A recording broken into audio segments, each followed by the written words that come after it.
Kembali lagi di channel Petualangan Catur Blitz, channel yang membahas catur kurang dari 10 menit. Hari ini kita akan melihat sebuah game penuh pembelajaran dari Dubov. Lawannya adalah Vladimir Potkin. Game ini terjadi di kejuaraan Rusia Higher League.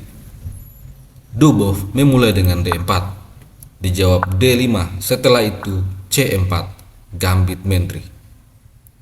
Hitam mendorong C6, membawa permainan menuju pertahanan Slav. Setelah itu, Dubov mendorong E3. Jika sekarang pion makan pion, maka ini akan membantu Dubov untuk mengimbangkan gajahnya. Putih menang satu tempo. Oleh karena itu, Vladimir Potkin mengimbangkan kuda F6, dibalas dengan gajah D3.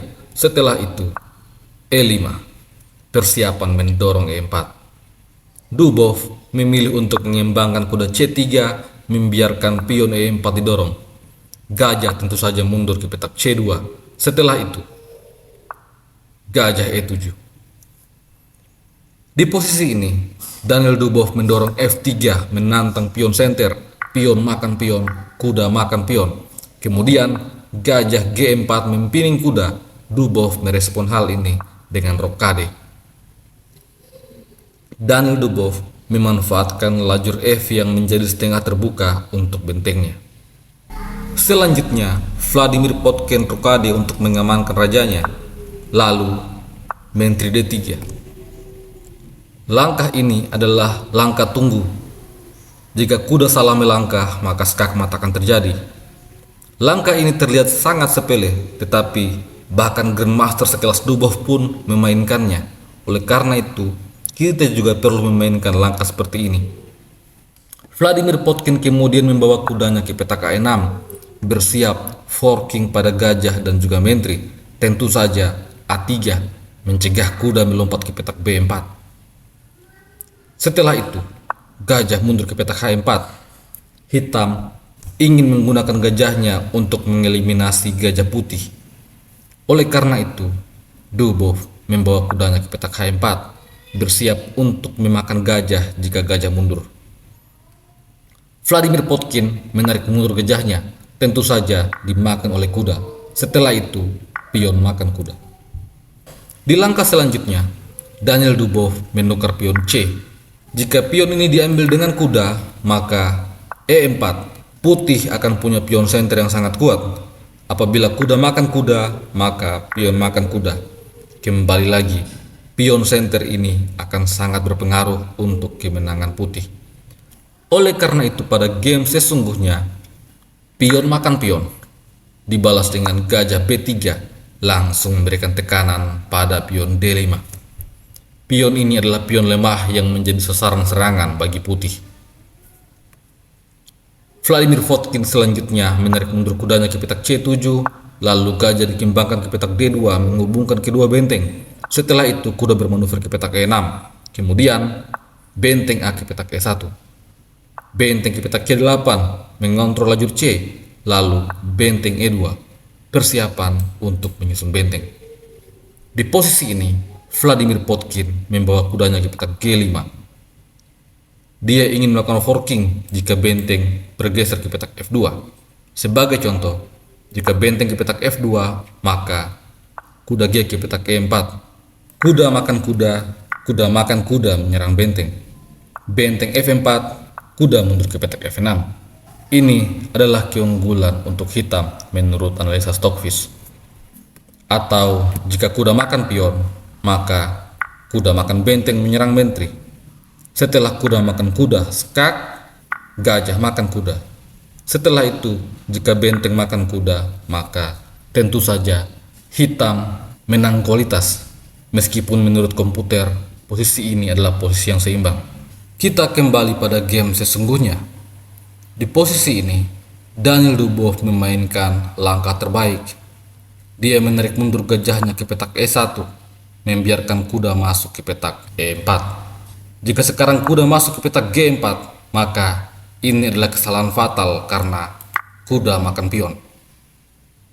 Setelah kuda makan kuda, menteri makan kuda, menyerang kuda hitam. Jika kuda mundur ke petak F6, maka menteri makan pion G6. Pion tidak bisa makan menteri karena masih adanya pining dari gajah petak terang. Ini adalah keunggulan besar untuk putih. Oleh karena itu, di game sesungguhnya, Vladimir Potkin tentu saja tidak berani membawa kudanya masuk ke petak E4. Di posisi ini, dia menarik mundur kudanya ke petak E6. Setelah itu, gajah H4 menekan kuda, G5 mengusir gajah. Tentu saja gajah mundur ke petak G3 dan G6. Dengan langkah ini, Vladimir Potkin ingin membawa kudanya bermanuver ke petak G7. Daniel Dubov membiarkan hal itu. Dia langsung membawa bentengnya ke petak F2 menyusun benteng. Kemudian kuda ke petak G7. Ada dua tempat yang bisa ditempati oleh kuda. Di posisi ini, Daniel Dubov memainkan sebuah langkah tunggu. H3.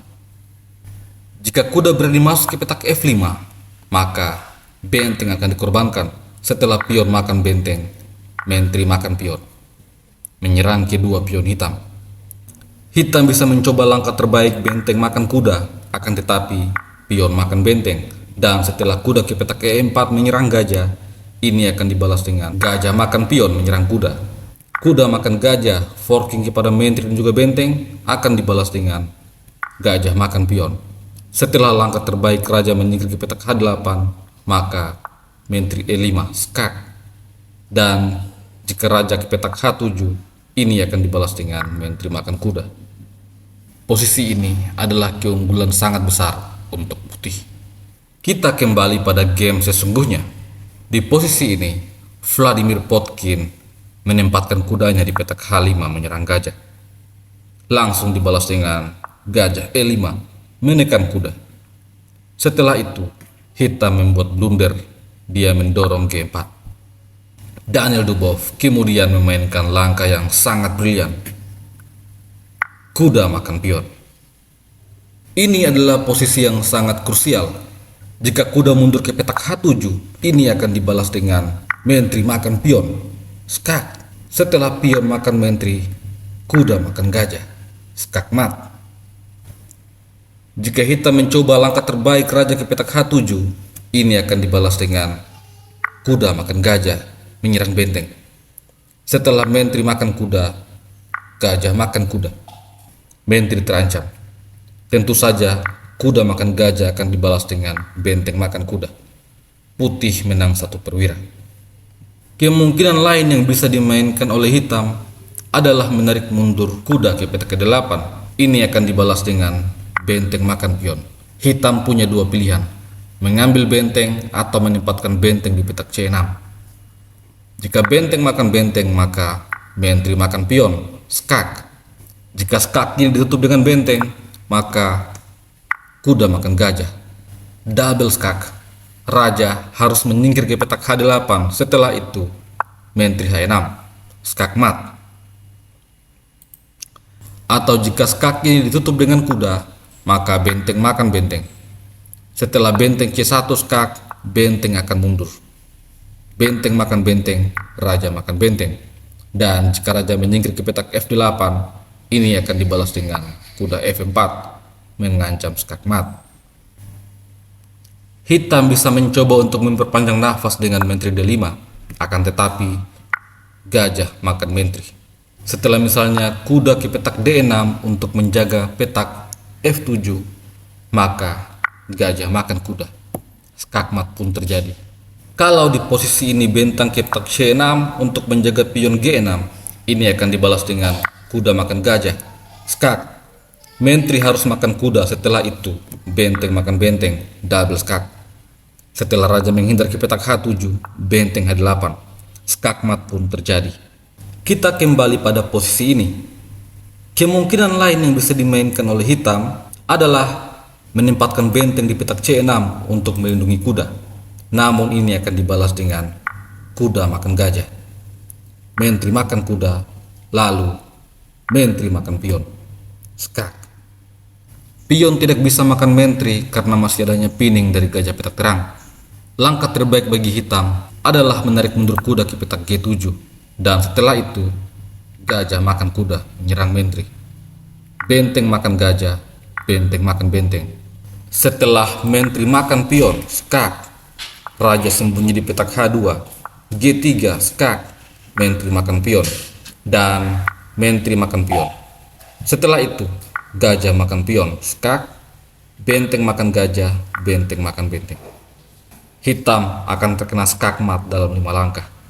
Kita kembali pada game sesungguhnya.